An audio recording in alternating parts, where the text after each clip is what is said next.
After the German failure at Kursk, even Hitler had at last begun to realize that it was now impossible to inflict a serious defeat on the Russians. Despite all the evidence to the contrary, Hitler did believe that a well-executed offensive in the West could defeat the Western Allies and free up much-needed forces for the East to at least try and halt the Russian advances. With his planned Western offensive, he believed that he could force the Allies to sue for peace from a stalemate position. But even Hitler must have known that this was the last chance for the panzers.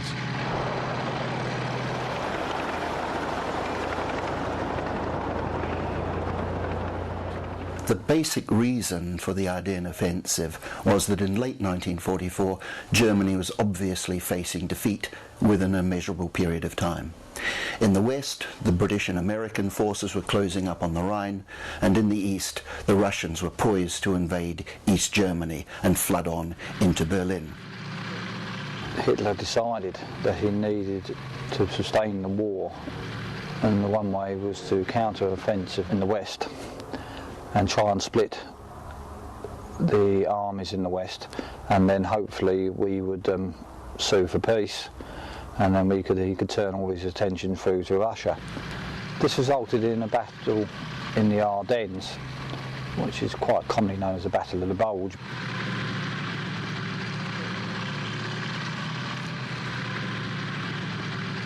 By a small miracle of logistics, the hard-pressed Germans of the Third Reich somehow managed to scrape together the men and machines for one last great offensive.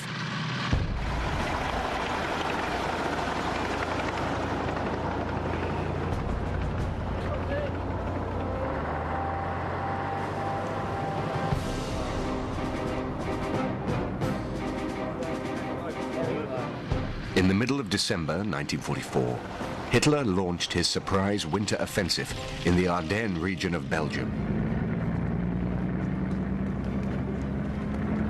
For this offensive, 250,000 men and over 1,000 tanks and armored vehicles had somehow been assembled.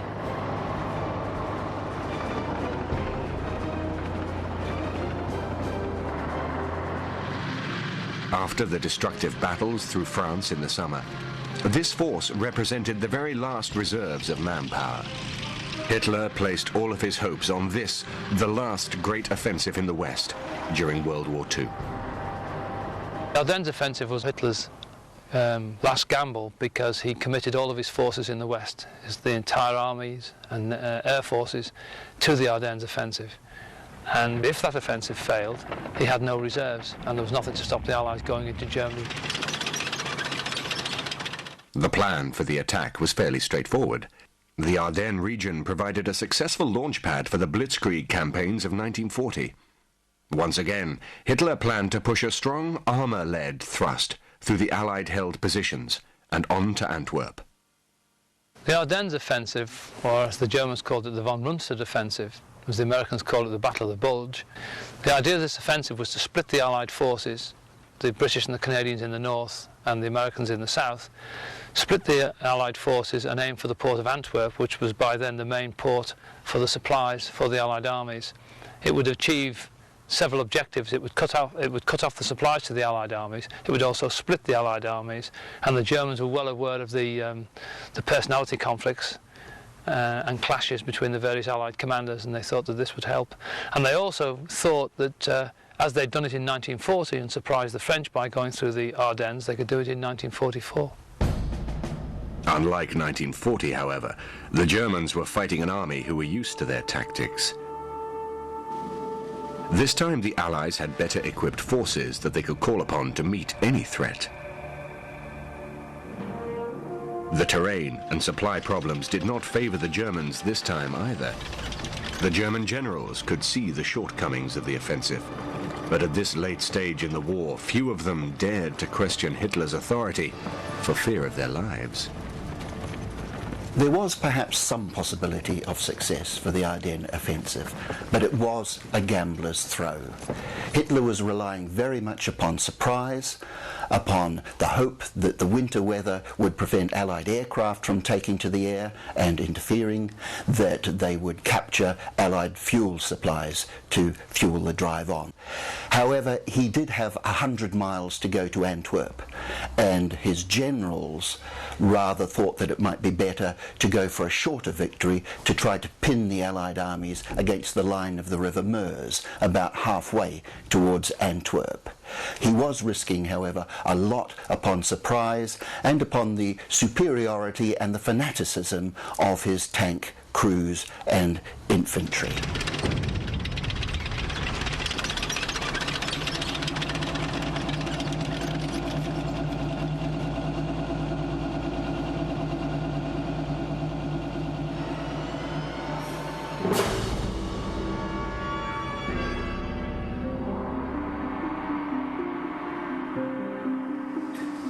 The Germans had been busy in developing new tanks and assault gun designs during this period. One of the most significant new designs was the Tiger II-B, or King Tiger.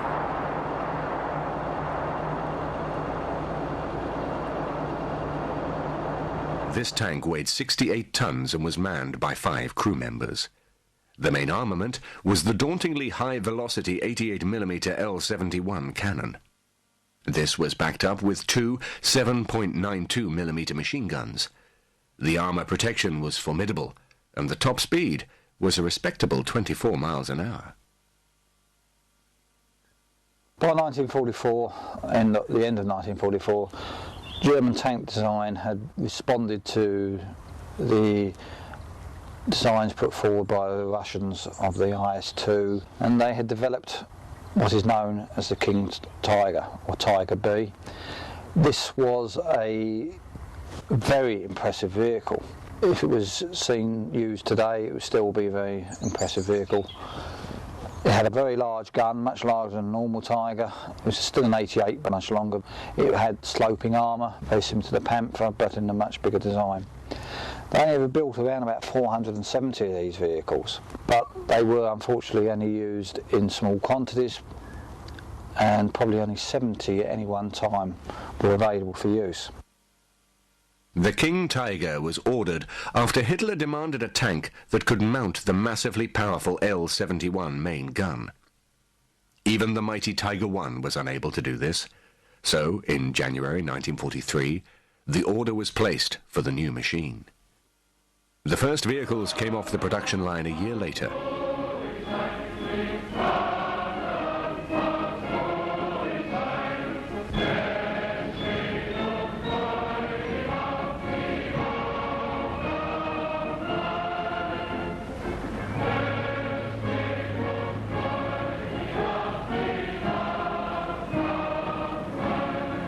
Heavier tanks became necessary during the Second World War for all of the combatants, and the reason was that it was found that in combat, survival depended upon having a good big gun and lots of armour. If you had those, you could survive, but tanks that were more thinly skinned perished quite quickly. The first 50 King Tigers were fitted with a turret made by Porsche, who were later to become famous for rather different reasons. The remaining 439 Tiger IIs were fitted with the Henschel turret. The Porsche turrets were originally built for a Porsche design of the Tiger I. When this contract was unexpectedly awarded elsewhere, Porsche had already completed 50 turrets, and they were found to be large enough to accommodate the larger gun. The sole remaining example of this type can be found in the Tank Museum in Bovington.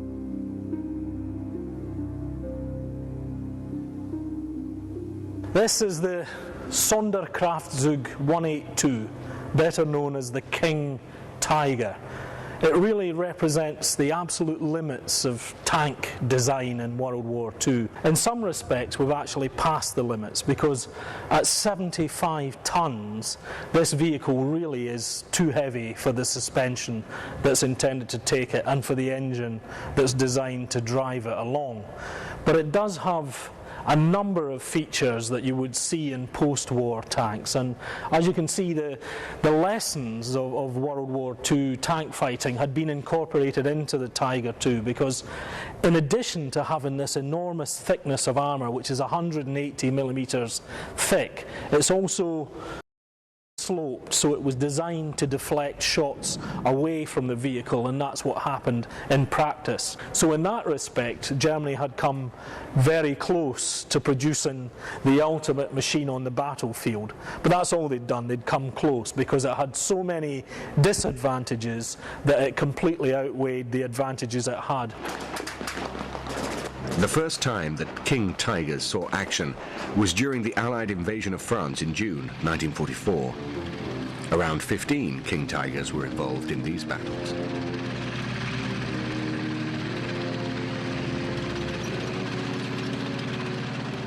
A full battalion of 45 King Tigers was later sent to the Arnhem area in September 1944. They helped to ensure that the Allied Market Garden operation was thwarted.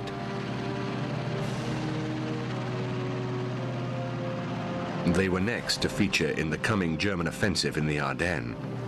Like the Tiger I, this tank was better suited to the open country, and the majority of them were sent east to battle with the advancing Russians. A full battalion of 45 tanks was earmarked for the assault.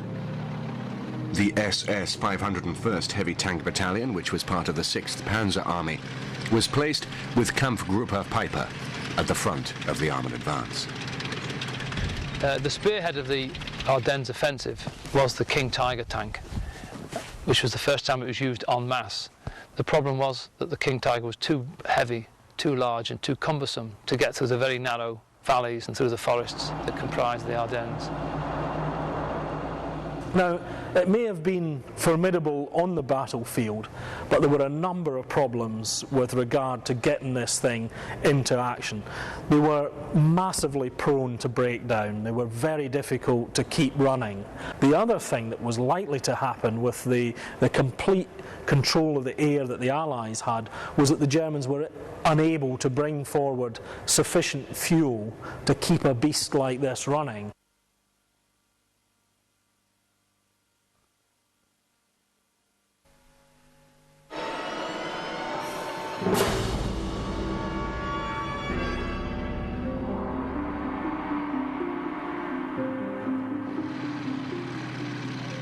Besides tanks, the German forces had also come to rely upon turretless tank destroyers, which sacrificed the tank turrets in return for the ability to mount a bigger gun and better armour. They were also easier and cheaper to produce under the difficult conditions which the Germans now faced. They were also ideally suited for defensive warfare.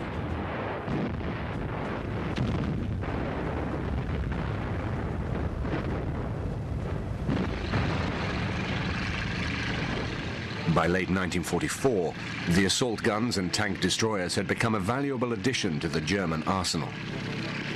Following on from earlier tank destroyer designs, the chassis of the King Tiger was adapted to create a new heavy tank destroyer, the Jagdtiger.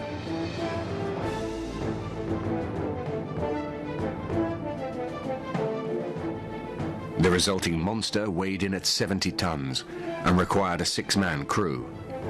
The main armament was the massively powerful 128mm cannon, which fired a shell of such high velocity that it could blow apart any Allied tank by the massive power of the kinetic energy in the solid metal shell. The armor protection was a colossal 250mm thick. The speed of this machine was similar to the King Tiger, at 24 miles an hour. For close defense, the Jagdtiger was equipped with 2 machine guns.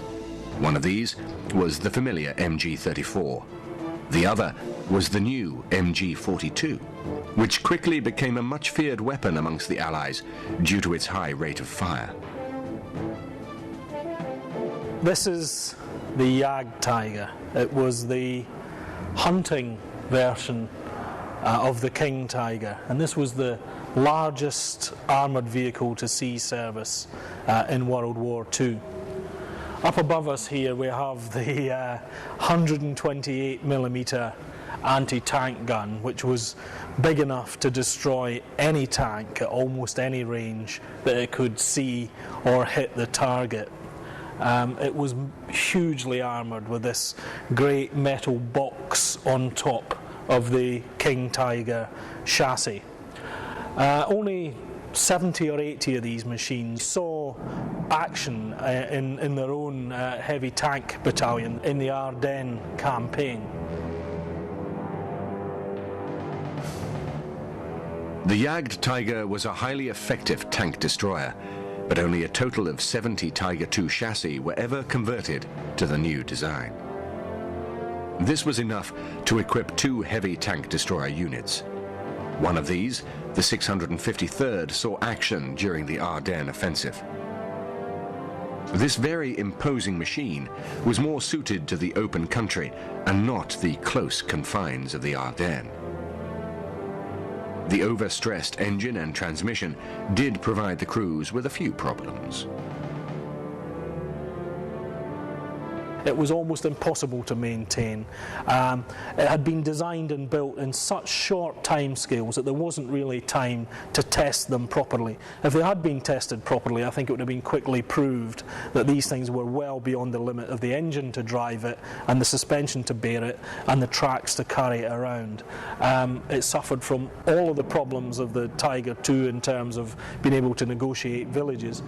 In addition, it was so large you couldn't really conceal it on the battlefield, so it was designed to stand there as a kind of a semi-mobile pillbox. It would take up a position, it would engage the Allied tanks at the longest possible range, because with this gun we really had no answer to a machine like the Jagd Tiger, and its only hope was to keep the Allied tanks at a sufficient distance that it could destroy them at a range before they could get close enough to fire their own guns. Overall, this vehicle was an excellent destroyer of Allied tanks. But its introduction was too late in the war and the numbers too few to have any effect on the final outcome.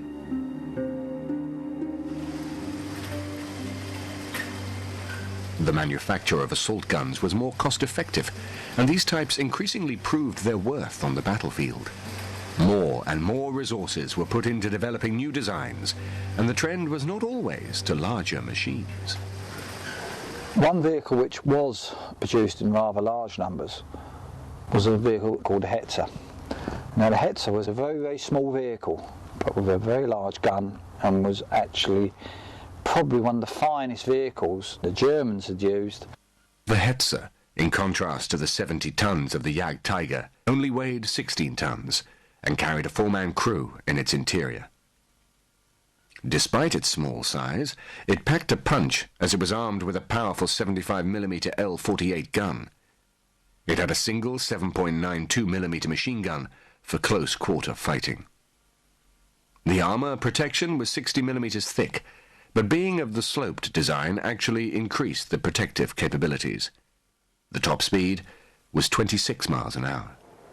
By the middle to late 1944, the German had developed their tank destroyer fleet into a vehicle very similar to the one behind. This is a Hetzer light tank destroyer based on the 38T tank chassis. It had become obsolete. Rather than discard it, they used it, adapted it, and this is what you got. It uses a 75mm gun, which you could not put in the old 38T because it was not capable of taking that size gun. So you build a tank destroyer.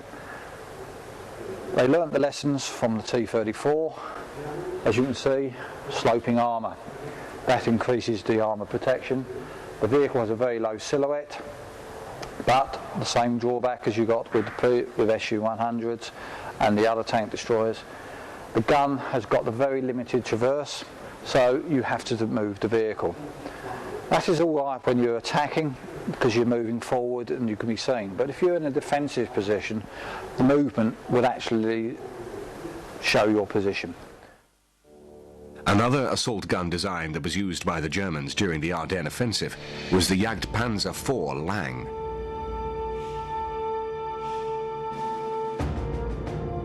This vehicle was based on the Panzer IV chassis and weighed around 26 tons. the crew contained 4 men. Its main armament was the very potent 75mm L-70 main gun. This was the same gun that was used on the Panther. One MG-42 machine gun provided the close-quarter support. Armor protection was 80mm thick. Top speed was 24 miles an hour. This vehicle silhouette, and together with the very effective main gun, made this machine a very capable killer. These new tank designs joined the existing German machines, including the Panzer IV, Panther and Tiger. On the whole, the German tanks were probably superior to the Allies, who still relied on the Sherman.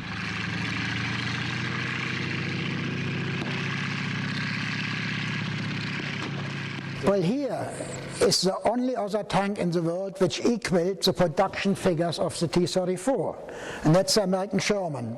Again, about 45,000 were built at different marks, just like the Russian, and it was all around a very good tank, but its success is mainly because of the quantity it was produced in. The American enemies just couldn't match that sort of thing. These early Shermans, they're fitted with a 75mm gun, but not very long, as you can see, which means it hasn't got a high starting velocity of the shell. But it was changed later, and especially the latest Shermans in the end had the famous British 17-pounder, which was as good as the German 88, in places probably even better, with a tungsten shell in it. On top, of course, you got a heavy machine gun as well. And otherwise, as are most tanks, the bow machine gun, here next to the driver, the coaxial one next to the gun, you see sticking out there, and then a very heavy one on the top. And later, as well, you had anti-aircraft machine guns for defense against low-flying aeroplanes.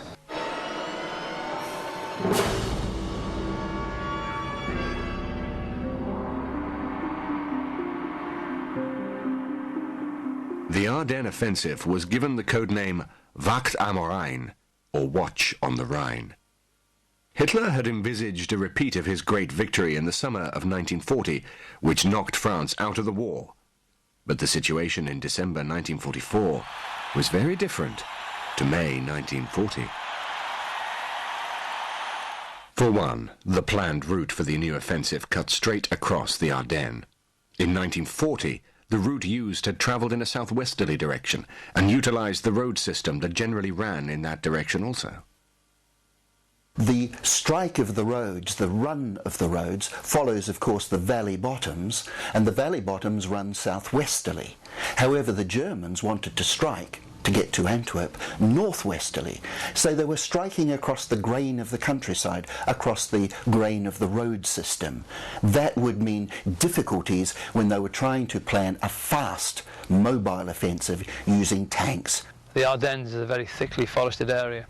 The roads, certainly in 1944 and even today, are very narrow roads, very steep roads.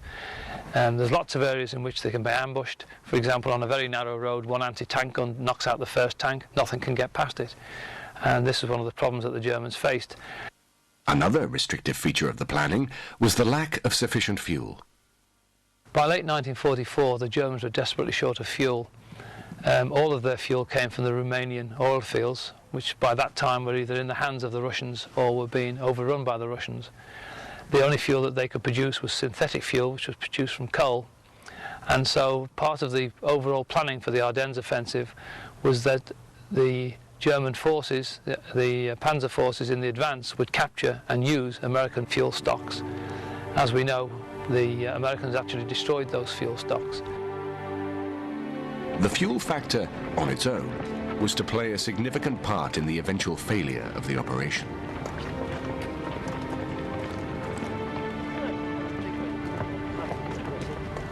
The deployment of the forces was not best suited to ensure success either. The advance towards Antwerp required the forces to swing northeast after the Germans had reached the Meuse River. Given that the Allies had strong forces in Belgium and Holland, it was suspected that they would eventually mount a counterattack into the German left flank. However, the strongest armoured German forces were situated on the right flank and too far removed to meet any potential threat. The Germans did have some elements in their favour. In the Ardennes, the Americans had weak forces that were there for rest and recuperation, or there were units that had been badly mauled in the fighting and they were there it was a quiet part of the line, and that was another reason why the Germans attacked. The other point is, of course, it's unpleasant fighting conditions. This is December 1944. It's cold, rain, sleet, very difficult conditions for fighting in. The Germans, of course, were rather more accustomed to this, given their experience on the Eastern Front, and so Hitler may well have thought that that was a gain for them. He was also, of course, hoping that the weather would keep the Allied air forces at bay. The much-feared Yarbos, or rocket-firing planes, struck fear into the heart of every German soldier. The poor weather situation prevalent in the middle of December 1944 would keep the Allied planes on the ground for the vital opening phases of the attack. This would hopefully allow the advance to make a good start and reach some of the objectives.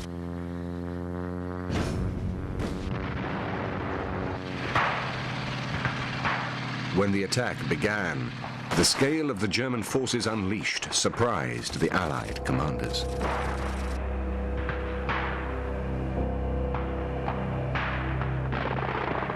Some of them had suspected a German attack around this time, but not to this extent. Some of the forces that were part of the German attack had been severely mauled during the Normandy battles. The planned area of attack was also being held by Allied troops who themselves had only recently been involved in heavy fighting around the Hürtgen forest. Hitler was confident of success and did not allow any alterations to his plans. By the 16th of December, everything was in place. The quiet Ardennes sector was about to erupt with the sound of battle. The panzers were once again moving west.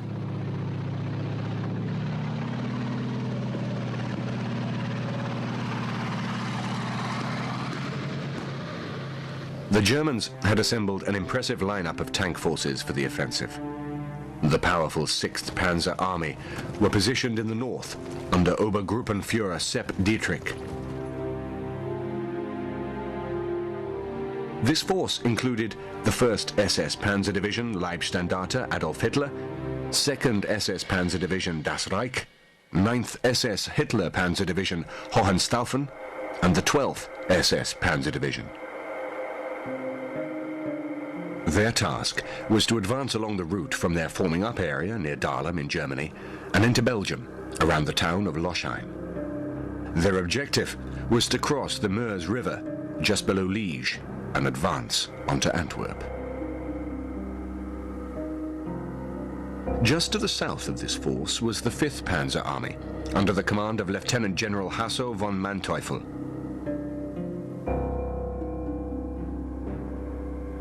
He had the 2nd Panzer, 9th Panzer, 116th Panzer, and the Panzer Lehr divisions, together with the 15th Panzer Grenadier Division. Their objective was to move from Prüm in Germany and onto Antwerp via Brussels.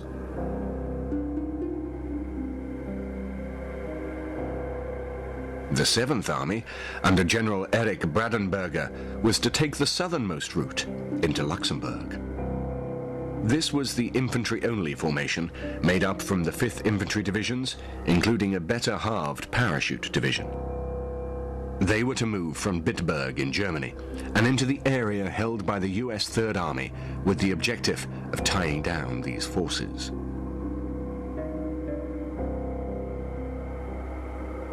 All these forces were part of Army Group B, commanded by Field Marshal Model. They had very limited reserves in the shape of the 3rd Panzer Grenadier Division and the Führer Begleit Brigade and the Führer Grenadier Brigade. This total force had 2,000 artillery pieces, over 1,000 tanks and assault guns, and 250,000 men.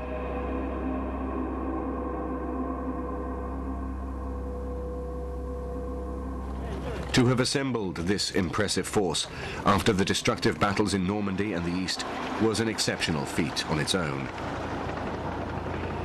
Hitler recognized that the greatest factor that would operate to the German advantage would be surprise. No commanders were to travel with copies of the plan if they were going to go by air.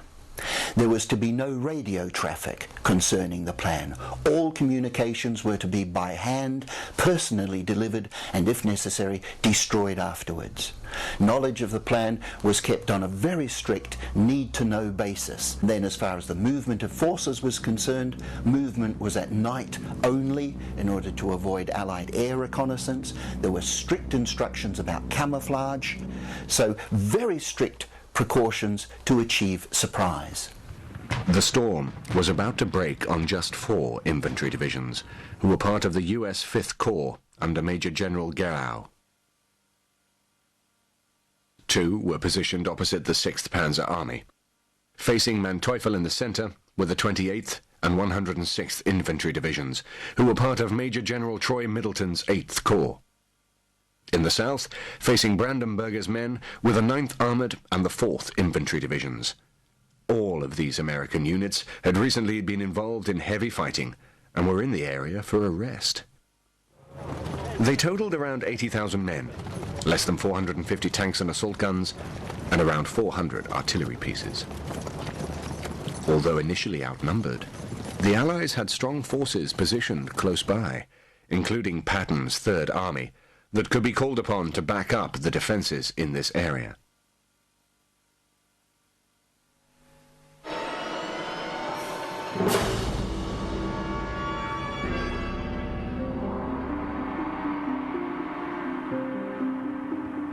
On the morning of the 16th of December, the German artillery opened fire along the entire front line. The object of this was to confuse the enemy, disrupt their lines of communication, and open gaps in the lines. Due to the extreme secrecy beforehand, the Germans were unable to identify the Allied positions in advance. The result was that the German bombardment had limited success. It did sever Allied lines of communication, inflict some casualties, and provide some confusion, but not to the extent that was hoped for by the Germans.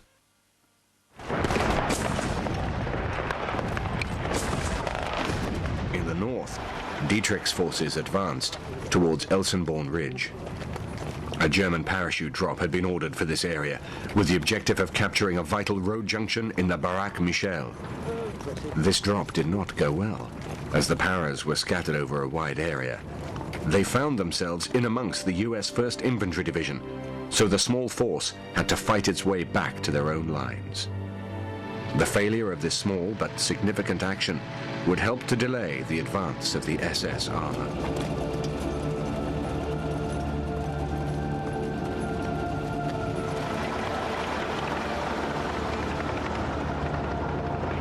Dietrich's men had Obersturmbannführer Jochen Peiper at their head. This SS officer was a seasoned veteran of Russia and Normandy. He had a battalion of 45 King Tigers under his command, but in the opening stages they were not with the lead force. He helped to ensure that the advance got off to a good start towards the Elsenborn Ridge under the cover of the bad weather. However, the Americans gave a good account of themselves and succeeded in preventing the Germans from taking this vital high ground.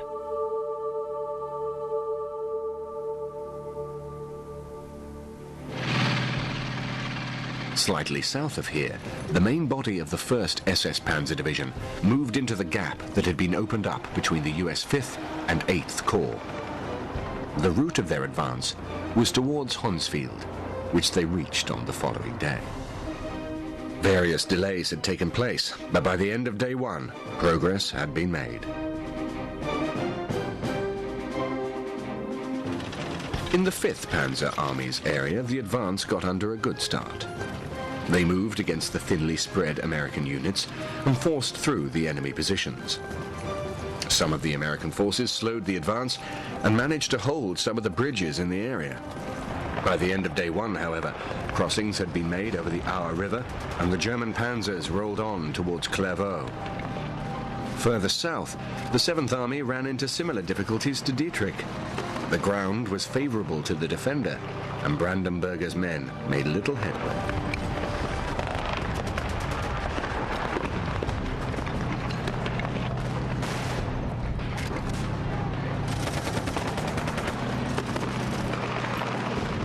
Deal of confusion reigned for the first day or so, but after that the plan began to fall apart, partly because once the initial surprise was overcome, American soldiers stood and fought, and this slowed the German advance down, especially in key areas. The roads proved as difficult to negotiate as had been anticipated, slowed down again. Overall, although difficulties had been encountered, the 17th of December would see the all-important armour committed in strength. However, the American High Command was starting to react to the German attack. Reinforcements were being rushed to the area to meet the threat.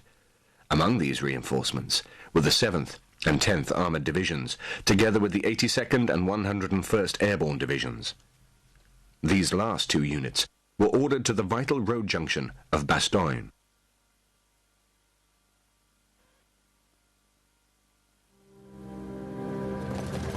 The German attempt to reach their objective continued. Dietrich in the north was keen to make progress.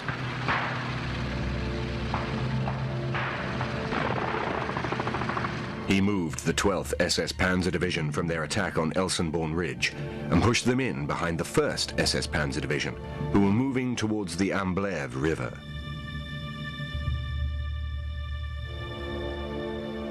The move actually helped to relieve the pressure on the Americans defending the ridge area. This allowed them to catch their breath and set up a defense that the Germans could not breach. Dietrich had an ace up his sleeve in the shape of the 150th Panzer Brigade. This force was under the command of Otto Skorzeny, who is probably best known for his dramatic rescue of Mussolini. But part of the deception plan, the Germans actually equipped Sikorsky's units with English-speaking Germans wearing American uniforms and driving American vehicles. The idea was to spread confusion amongst the American forces. These units would actually go ahead and capture the fuel supplies, and then the panzer units would refuel and continue their advance towards the Channel ports and towards Antwerp. They were also to pass false information to the enemy and generally cause confusion. They did have some successes.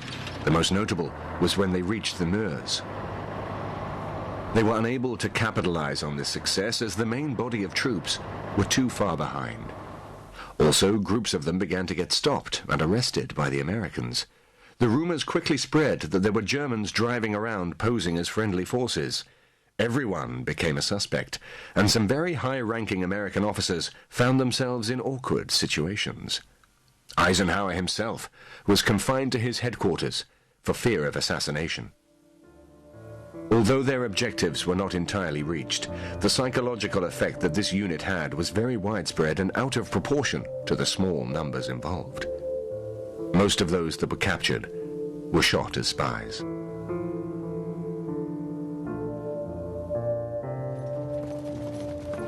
Piper's advance in the north had come across a group of Americans whom they took prisoner.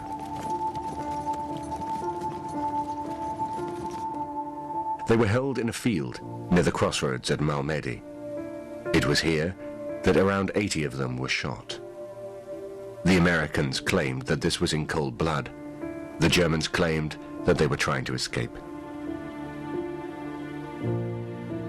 The bodies were found a short time later, and the search went out for the culprits.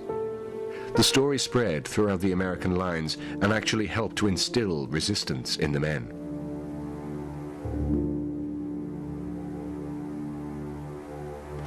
Just before this incident, Piper's men had succeeded in capturing a fuel dump at Bollingen. This had helped the advance to continue. They reached the bridge at Stavelot, but were held up for a number of hours when they came under attack. The advance into Stavelot did resume the following morning, and the town was captured.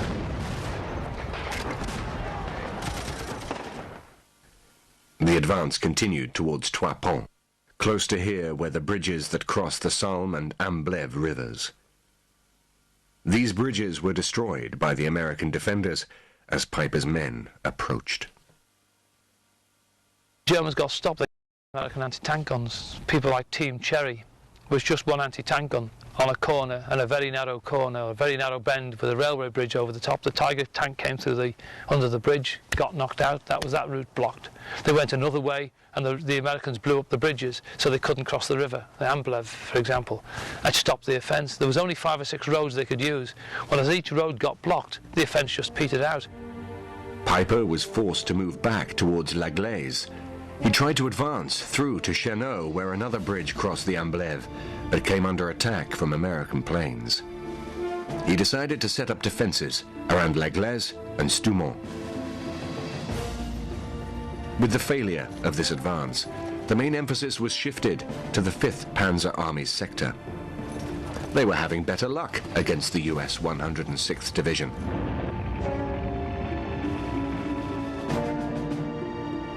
However, the US 101st Airborne Division had reached Bastogne and set up all-around defences. They offered such stiff resistance that Manteuffel ordered his forces to bypass the town and continue their advance. This created a bulge within a bulge and would provide a very prickly thorn in the German side. The Germans couldn't take Bastogne principally because of the Allied generals' reactions.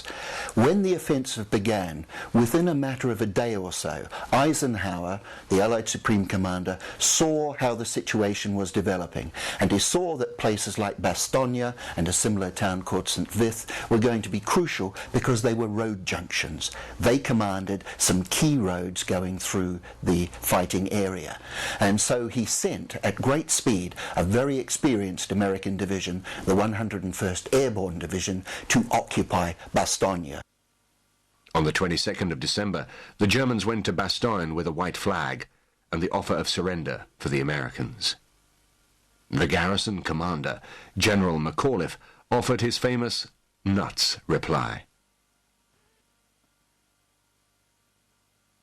The vital town of Saint-Vith, further north, had fallen to the Germans on the same day. They had been battling around this town for days, and like in other areas, these delays allowed the Americans to build up defenses further back.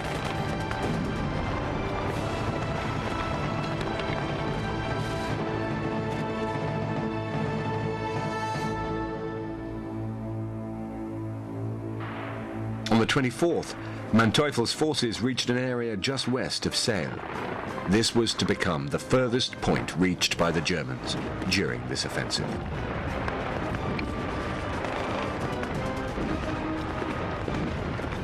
Christmas Day, 1944, saw the besieged Bastogne coming under increasing pressure from the Germans. They pushed more and more forces into this area in an attempt to eliminate the pocket. Further south, elements of Patton's forces were moving closer, and on Boxing Day they managed to force an opening through the German lines and into Bastogne. This was the beginning of Hitler's Ardennes offensive. I think that probably the fundamental reason for failure was that Allied troops, American and British troops, after the first confusion and flight, stood their ground and fought. And it was essentially that blunted the Germans. Lots of small firefights where they imposed an hour's delay, 2 hours delay, 3 hours delay upon the attacking forces. This gave the Allied staffs time to move the reinforcements into place, which would ultimately seal off the blockage. Another significant occurrence around this time was the improvement in the weather. This allowed the Allies to send sorties against the German positions.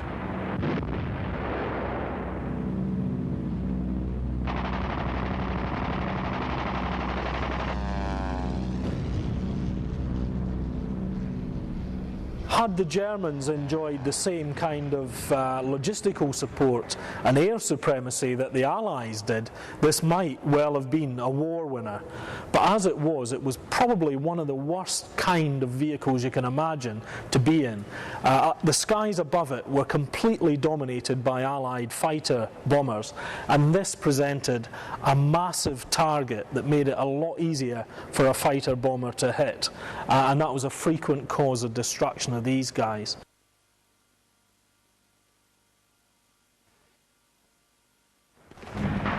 At L'Église, Piper could see the hopelessness of the situation.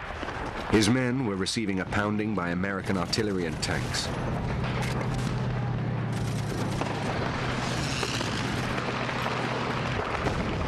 The Americans fired over 58,000 shells into this area during the battle. This provides a good picture of the punishing fire that Piper's men would have endured. He ordered that the tanks and half-tracks that had not already been destroyed by Allied fire to be destroyed by his own men to prevent their use by the enemy. They were out of vital fuel and ammunition. He left some of his men behind to give the impression that they were still battling, and also to look after the 150 American prisoners that they had captured. He took the remaining 800 survivors with him and made for German-held lines. Piper managed to reach these lines a few days later. The escape attempt had been dangerous, and on more than one occasion his men became involved in firefights with American forces that were moving across Piper's escape route. Piper not only left behind some of his men, he also left behind an impressive bag of irreplaceable armored vehicles that included 6 King Tigers, 13 Panthers, 6 Panzer IVs, and over 50 other vehicles, including around 45 armored half-tracks. These losses were hard to take at this stage of the war.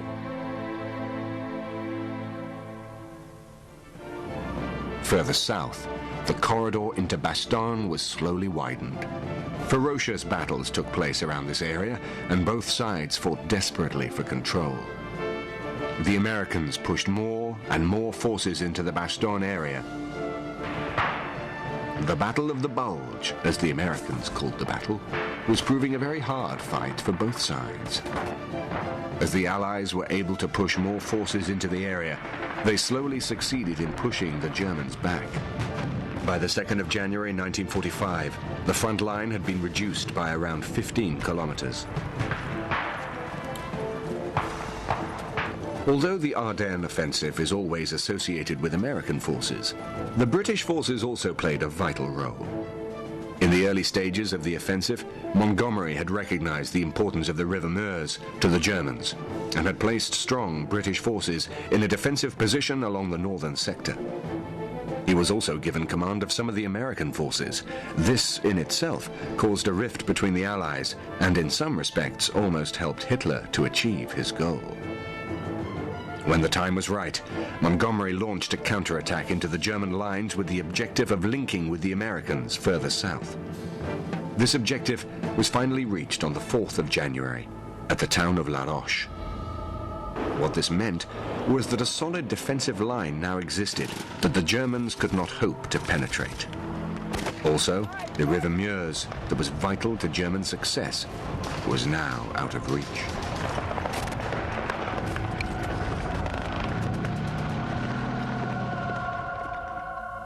Hitler still ordered the advance to continue and achieve the original objective, but at this stage this was an increasingly impossible task. The intensity of the battle is best described by Patton himself, who on the 6th of January expressed his very real fears that the war could still be lost by the Allies. The 1st SS Panzer Division were moved down to this area to help destroy the Americans at the end of December. This did nothing to change the final outcome and only added to the German casualty list. The Allied fighters flew sortie after sortie against the Germans and inflicted further aerial destruction on the increasingly pressurized German forces. The Luftwaffe launched their own attacks around the start of January, when around 1,000 planes flew against Allied targets. This attack had some notable successes, including the destruction of 300 Allied aircraft and the damage to around 25 Allied airfields.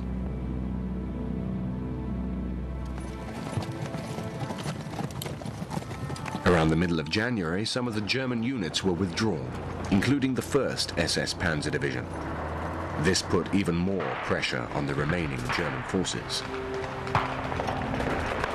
Hitler had also launched another, smaller offensive called Nordwind in January. It had the objective of destroying the Allied positions around the Vosges Mountains. The attacks quickly bogged down against the Allied defenders, but fighting did continue until the middle of January. The operation itself achieved nothing of any significance, but it represented a high, irreplaceable cost to the Germans in men and machines. The aftermath of the offensive was that the battlefield was covered with abandoned German tanks, left by the crews because they'd run out of fuel, either destroyed by the crews themselves or destroyed by Allied tanks or by Allied air power.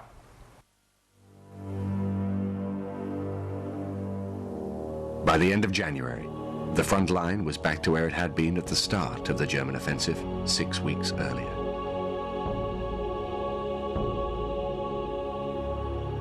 The loss of the Ardennes offensive removed any reserves that the Germans possessed and that could have been used in the defense of the Reich.